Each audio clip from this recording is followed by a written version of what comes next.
So, again, that goes to show you that you can't get away with much now. Well, big decision from the referee to point to the spot initially here. I don't see a handball there, do you? I did.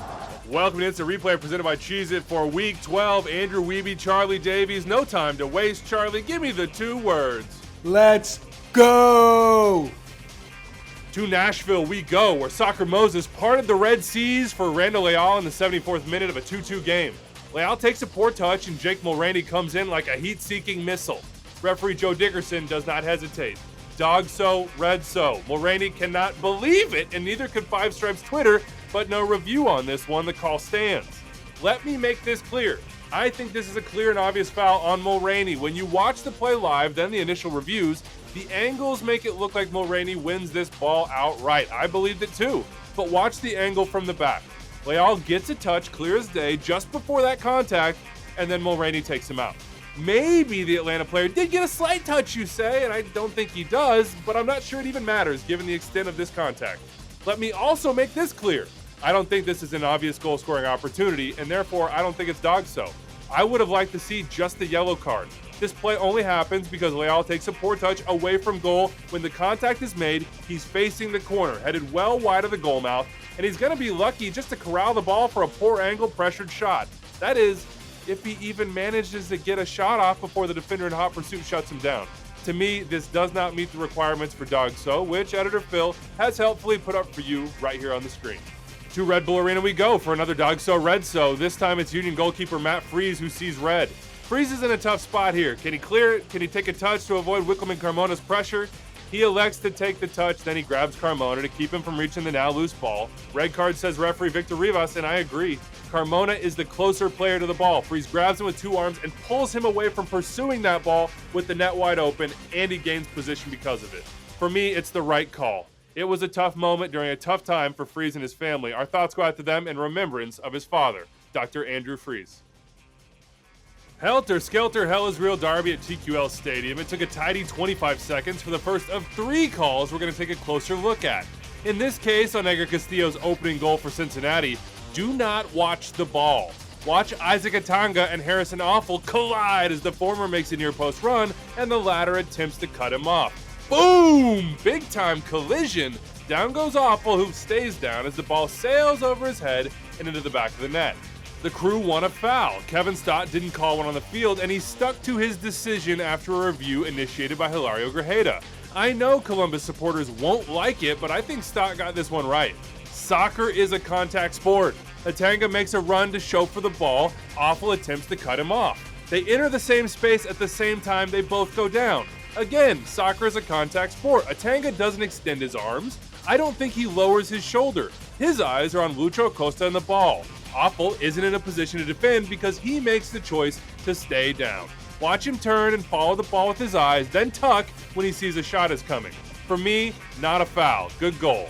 I'm calling this next segment, how on earth did Jonathan Mensah not get sent off? Stott was letting him play, that's for sure. Watch this nutty play in the 17th minute, and let's keep track of the discipline here.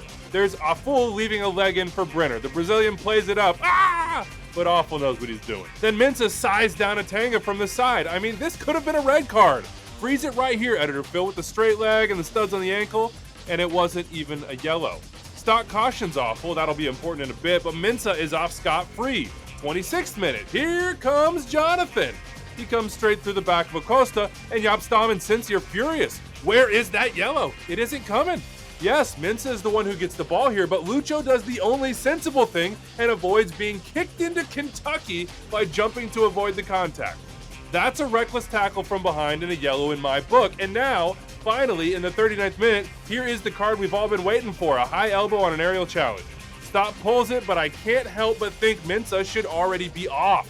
Awful handles that for him in the 42nd minute with this piggyback ride. I think the crew should have been down to 9. Just saying. Oh, this is a bizarre one, Charlie. Ramon Avila, 84th minute. It's Colorado, Minnesota, and it's the setup to a free kick, and old Ramon is not happy about something going down, and what's that? I spy a kidney punch, Charlie. I've done this a million times to my younger brother, and yes, on review, Ted Uncle goes to the monitor. He says, I missed it. That's violent conduct. It's a red card. Adios, Ramon. What do you think about this one, man? it was almost like the inch kidney punch taken out of the Bruce Lee book. But I can tell you right now, that's painful. Knuckles into the ribs, and get out of here. That's a red card.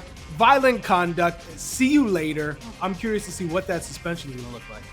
Mr. Avila, let me give you some advice. There are video cameras recording every single angle in this match. If you get frustrated, you cannot punch somebody because it will get caught. And that's what Adrian He said afterwards. He said, look, he let the whole team down, and indeed he did. New York City fans were a little bit hacked off Charlie. They lost 2-1 to Montreal, and there were a couple controversial calls in this one. Let's start with the offside. Just 45 seconds in, Romel Kyoto is in behind. He scores. He thinks he got the opening goal, but the AR's flag is up, and referee Marcos de Oliveira calls that no goal. Now, boy, I'm looking at this footage, including the second spectrum look from above, Charlie. I'm not so sure. It is so close. And if he is offside, it's just by his head leaning past the defender.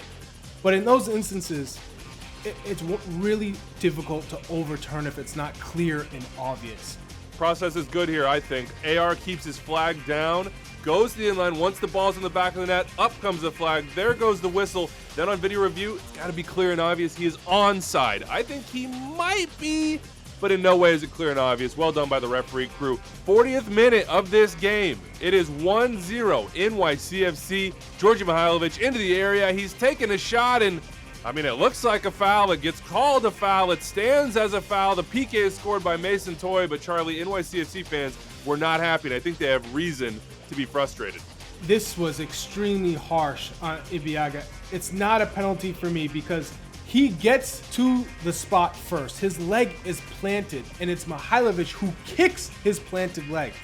There is no action where he is disturbing Mihailovic from striking the ball. Mihailovic strikes his foot and then goes down. It is not a penalty in my book. All right, let's head to Chicago, where things are getting better game by game. That's 7 points from their last 9. They'd win this one 3-1. Here's a play in the 17th minute that Orlando City wanted a handball and maybe even denial of a goal-scoring opportunity. We had a lot of tweets about this one. It's Benji Michel taking the shot. It comes off Shuttleworth and up to Alvaro Madron's, maybe his elbow, but Charlie, I don't see a handball here in any way. That arm is tucked in, and if it does hit the elbow, it's coming from a short distance off a deflection of the goalkeeper, and I think it goes off his torso first. I think this is a good call by the referee crew and referee Guido Gonzalez Jr. Wiebe. Just when I thought you surprised me, you get it right once again. Well done. Come on. That was an easy one. How about this one? 55th minute, another razor-thin offside call. Robert Beric is unhappy because he thought he had a goal here from Miguel Navarro's pass, but we have the angle right down the passing line.